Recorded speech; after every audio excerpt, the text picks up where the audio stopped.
성경은 사도행전 10장 34절부터 43절 제가 개역 개정역으로 봉독해 드리겠습니다. 베드로가 입을 열어 말하되 내가 참으로 하나님은 사람의 외모를 보지 아니하시고 각 나라 중 하나님을 경외하여 의를 행하는 사람은 다 받으시는 줄 깨달았도다. 만유의 주 되신 예수 그리스도로 말미암아 합당의 복음을 전하사 이스라엘 자손들에게 보내신 말씀 요한이 그 세례를 반포한 후에 갈릴리에서 시작하여 온 유대에 두루 전파된 그것을 너희도 알거니와 하나님이 나사렛 예수에게 성령과 능력을 기름 붓듯 하셨으며 그가 두루 다니시며 선한 일을 행하시고 마귀에게 눌린 모든 사람을 고치셨으니 이는 하나님이 함께 하셨습니다. 우리는 유대인의 땅과 예루살렘에서 그가 행하신 모든 일의 증인이라. 그를 그들이 나무에 달아 죽였으나 하나님이 사흘 만에 다시 살리사 나타내시되 모든 백성에게 하신 것이 아니요 오직 미리 택하신 증인 곧 죽은 자 가운데서 부활하신 후 그를 모시고 음식을 먹은 우리에게 하신 것이라. 우리에게 명하사 백성에게 전도하되 하나님이 살아있는 자와 죽은 자의 재판장으로 정하신 자가 곧 이 사람인 것을 증언하게 하셨고 그에 대하여 모든 선지자도 증언하되 그를 믿는 사람들이 다 그의 이름을 힘입어 죄사함을 받는다 하였느니라. 아멘. 이는 살아계신 하나님의 말씀입니다. 아멘. 아멘.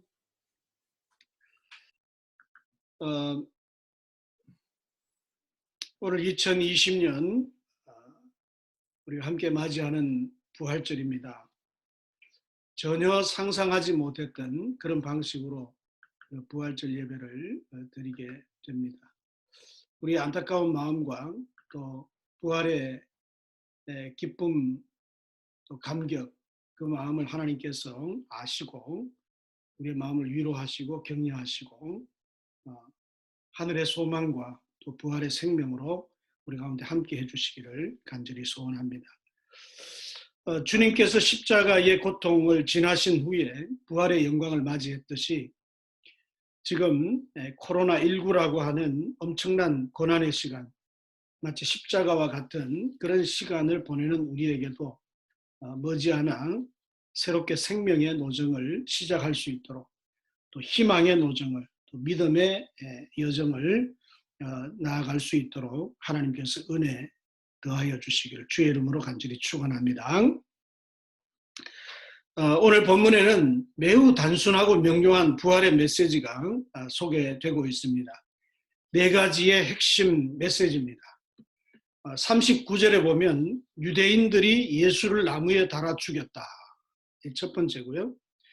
두 번째는 하나님이 40절에 하나님이 사흘 만에 그를 다시 살리셨다. 그 다음에 세 번째는 41절 42절에 보면 우리에게 증인으로 삼으셔서 그 부활의 소식을 증언하게 하셨다. 이게 세 번째입니다. 그럼 네 번째 하나는 43절에 그를 믿는 사람들은 죄 사함을 받는다. 이 네 가지가 아주 명료한 부활의 메시지입니다. 이 말씀을 선포한 사람이 사도 베드로입니다. 그는 주님을 따라 3년의 세월을 함께 보냈습니다. 위대한 신앙 고백을 했습니다. 특별히 고난과 부활에 관한 사연만 해도 베드로에게는 잊을 수 없는 매우 드라마틱한 그런 대목이 참 많습니다. 예수님을 지키기 위해서 칼을 빼들어 휘둘렀던 사건도 있었습니다. 예수님이 잡히신 후에 대제사장의 뜰에서 3번이나 주님을 모른다고 부인했던 적도 있습니다. 부활하신 날 새벽에 막달라 마리아의 말을 듣고 무덤에 달려가서 무덤을 들여다보니까 주님은 보이지 않고 세마포 쌓여있는 그 세마포만 남겨져 있는 그 모습을 보았던 일도 있습니다. 너무나 놀라운 일이죠. 그날 저녁에 문을 닫고 두려움에 떨고 있는 제자들에게 주님 찾아오셔서 손과 옆구리를 보여주셨던 그런 일도 경험했습니다. 디베레 호숫가에서 고기를 잡아 조반을 함께 주님과 드셨던 그 일도 그는 잊을 수가 없을 것입니다. 설령 이 모든 것을 다 잊어버린다 할지라도 베드로는 부활하신 예수님께서 자기에게 찾아오셔서 3번 거듭해서 던져주신 그 질문, 그 말씀하는 그의 뇌리에 가슴에 영원히 사라지지 않을 그런 말씀으로 남아 있을 것입니다. 요한의 아들 시몬아, 네가 나를 사랑하느냐? 네가 나를 사랑하느냐?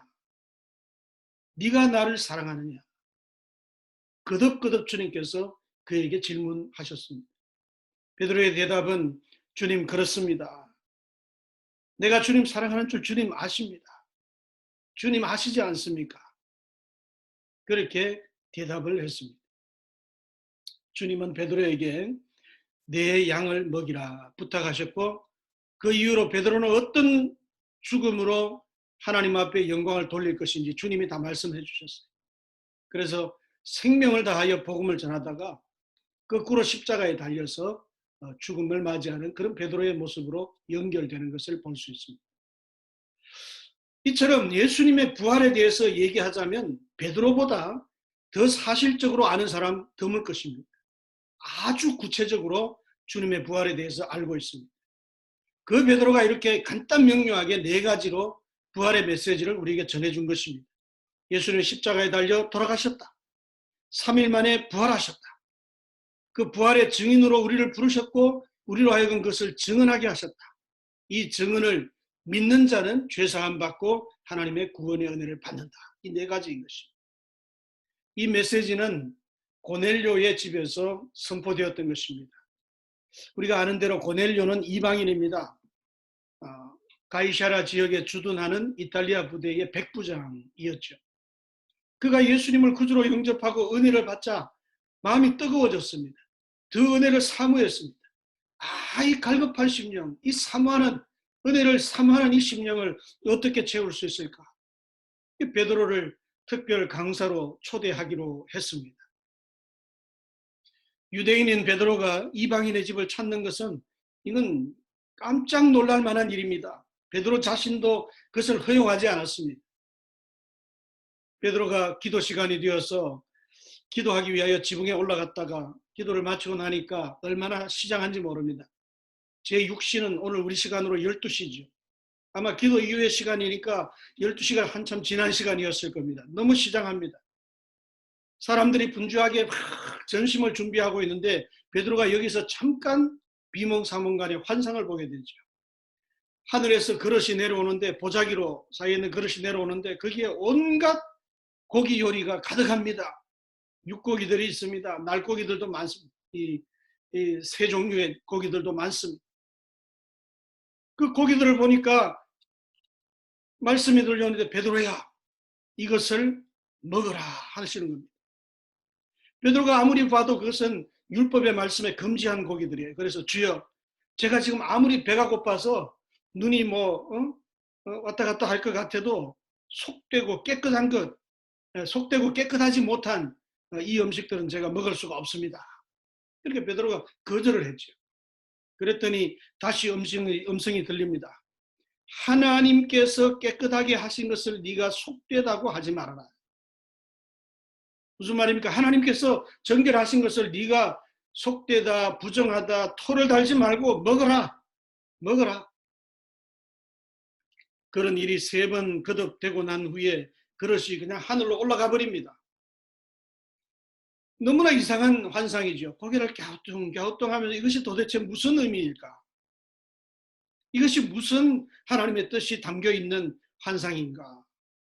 그러는 중에 고넬료가 보낸 사람들이 도착을 했습니다. 베드로 사도여, 고넬료가 당신을 초청하기를 원합니다. 우리에게 오셔서 복음을 전해주시기를 원합니다. 그럴 때 성령께서 베드로의 마음에 말씀해 주십니다. 야, 2사람이 너를 찾아올 테니까 너는 군소리 말고 그를 따라가서 의심하지 말고 함께 가라. 내가 그 사람들을 보내었다. 그 상을 내려주셔서 고기를 먹으라고 하는 그 말씀의 의미도 바로 그런 것입니다. 네가 경계를 가지고 네가 가지 못한다, 먹지 못한다 라고 하지 말고 하나님이 정결하게 하셨으니까 그 사람들 따라가서 이방인일지라도 그 사람들에게 복음을 전해주어라. 그래서 고넬료의 집에 지금 가서 예수님의 부활을 증언하고 하나님의 구원을 선포하는 이방인을 향한 복음 사역의 시작이 된 것입니다. 여기서 우리가 고넬료에게 참 교훈을 받을 게 있어요.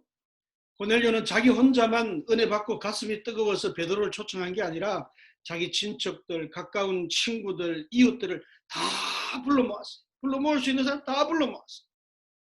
이 복음은 나 혼자 듣기에는 너무나 아깝다는 거죠. 예수님이 부활하셨습니다. 그 예수님을 믿으면 구원받습니다. 이건 나 혼자 믿고 나 혼자 듣고 구원받는 것으로 끝날 게 아니라 이 기쁨의 좋은 소식을 여러 사람을 가족이고 친척이고 친구고 이웃이고 다 불러 모아서 함께 은혜 받고 함께 그 말씀을 듣고 구원받았으면 좋겠다. 그 마음이 고넬료로 하여금 모든 사람들을 초청해서 함께 말씀을 듣게 한 것입니다. 고넬료는 베드로의 발 앞에 엎드렸습니다. 절을 했습니다. 최고의 존대의 표현을 한 것이죠. 그러니까 베드로는 또 고넬료를 허리를 숙여서 고넬료를 이렇게 세웠습니다. 이것이 겸손한 또 베드로의 모습이죠. 이게 필요합니다. 야, 네가 먼저 인사할래? 내가 먼저, 이게 아니라 겸손하게 베드로에게 절하면서 존경의 표현을 하니까 베드로가 또 이렇게 세워지면서 또 겸손하게 서로 포용하는 그런 아름다운 모습을 볼 수 있죠. 너무나 모든 것이 은혜 받기에 충족되어질 정도의 준비가 잘 되어져 있었던 겁니다. 바로 그 자리에 베드로의 선포를 통해서 성령님의 인도하심과 역사하심을 통해서 주님의 놀라운 부활의 소식, 복음의 소식이 전파되게 된 것이죠. 고넬료가 이렇게 얘기합니다. 33절에 우리가 본문 읽기 바로 앞부분에 보면은 이렇게 얘기해요. 이제 우리는 주께서 당신에게 명하신 모든 것을 듣고자 하여 다 하나님 앞에 모였습니다. 베드로 앞에 모여 있는데 하나님 앞에 다 모였다는 것이 하나님 말씀으로 여기고 정중하게 그 말씀을 청종하겠습니다. 그런 표현 아니겠습니까? 자, 오늘 이 부활의 메시지 가운데 제가 세 가지만 좀 간단히 함께 나누려고 합니다. 첫째는 하나님께서 온 세상 사람을 다 받으신다는 것입니다. 사람의 외모를 보시는 것이 아니다. 하나님이 받으시는 조건은 무엇입니까? 예수님의 부활과 그분을 믿으면 죄사함을 받는다는 그 믿음을 가지고 하나님 앞에 나오면 하나님이 다 받아주신다. 두 번째 메시지는 예수님의 부활 이 과정에서 주신 주님은 화평의 복음을 우리에게 주셨다. 하나님과 우리 사이에 가로막힌 담을 다 허물어 버리시고 화평의 복음을 가지고 오셨다. 오늘 보면 36절에 만유의 주 되신 예수 그리스도로 말미암아 화평의 복음을 전하사. 부활의 메시지는 평화의 복음입니다. 세 번째 주목할 것은 이 가운데 성령님의 역사가 있었다라는 거예요. 성령님의 역사는 예수님의 공생의 모든 과정 속에서 일어나게 됩니다. 예수님 세례 받으실 때 성령님이 비둘기같이 임하셨죠. 예수님이 나사렛 회당에 소년 시절에 회당에 가셨을 때 어떻게 됐습니까? 주 여호와의 영이 내게 임하셨으니 이는 여호와께서 내게 기름을 부어사. 그 말씀을 읽으십시오. 이 말이 오늘날 너희 귀에 응하였다 그랬어요. 그러니까 공생의 시작부터 전 사역에 걸쳐서 성령님이 함께 해주신 것입니다. 그 성령님께서 예수님이 승천하시고 열흘 동안 모여서 합심하여 기도하는 다락방 위에 임하셨고 거기서부터 교회가 시작되었고 이제 베드로를 통해서 이방인의 땅에 이방인을 향해서 복음을 전하는 이 자리에도 성령님이 임하셔서 이방 땅에도 오순절의 역사가 시작되게 되었다 하는 것입니다. 오늘 말씀을 냈습니다. 부활의 그 복음의 핵심 간단 명료한 핵심 메시지 네 가지를 말씀을 드렸습니다. 예수님이 돌아가셨다. 3일 만에 부활하셨다. 우리를 증인으로 부르셨다. 증언하는 복음을 듣고 믿으면 구원받는다. 이 네 가지였어요. 그리고 오늘 본문 가운데서는 하나님은 모든 사람을 다 받으신다. 예수 믿으면 다 받으신다. 둘째, 주님은 화평의 복음을 우리에게 주셨다. 세 번째는 그 가운데 성령께서 임하시고 역사하셔서 우리를 복음의 증인으로 부르시고 증언하게 하신다. 그 말씀이었습니다. 하나님께서 베드로를 증인으로 삼으셔서 부활 증인으로 사용하셨던 것처럼 오늘 우리 시대에 우리들도 부활의 증인으로 부르셨습니다. 이 부활의 날 아침에 우리도 예수 그리스도의 부활의 소식을 확실히 믿고 기쁨과 감격 가운데 영접하고 또 성령님의 능력을 사모하고 힘입어서 회복의 화평의 이 복음을 전하는 증인으로 세상을 향해 나아가 정인된 삶을 감당할 수 있기를 주님의 이름으로 간절히 축원합니다. 기도하겠습니다. 하나님, 주님 부활하신 이 영광스럽고 찬란한 부활의 아침을 우리도 맞이하게 하시니 감사합니다. 이전에 정말 경험하지 못했던 실시간 부활절 예배를 저희가 드리고 있는 이 안타까운 마음, 하나님 위로하시고 은혜를 사모하는 우리의 심령 가운데 흡족한 은혜를 더하여 주옵소서. 외모로 우리를 판단하지 않으시고 오직 예수 그리스도의 화평의 복음을 듣고 영접하게 하시고 나아가 성령님의 능력을 힘입어 부활의 증인으로 살게 하시는 하나님의 그 뜻을 깨달아 우리의 일생을 다하여 화평의 복음을 전하는 아름다운 삶을 감당케 하여 주옵소서. 예수님의 이름으로 축복하며 기도하옵나이다. 아멘.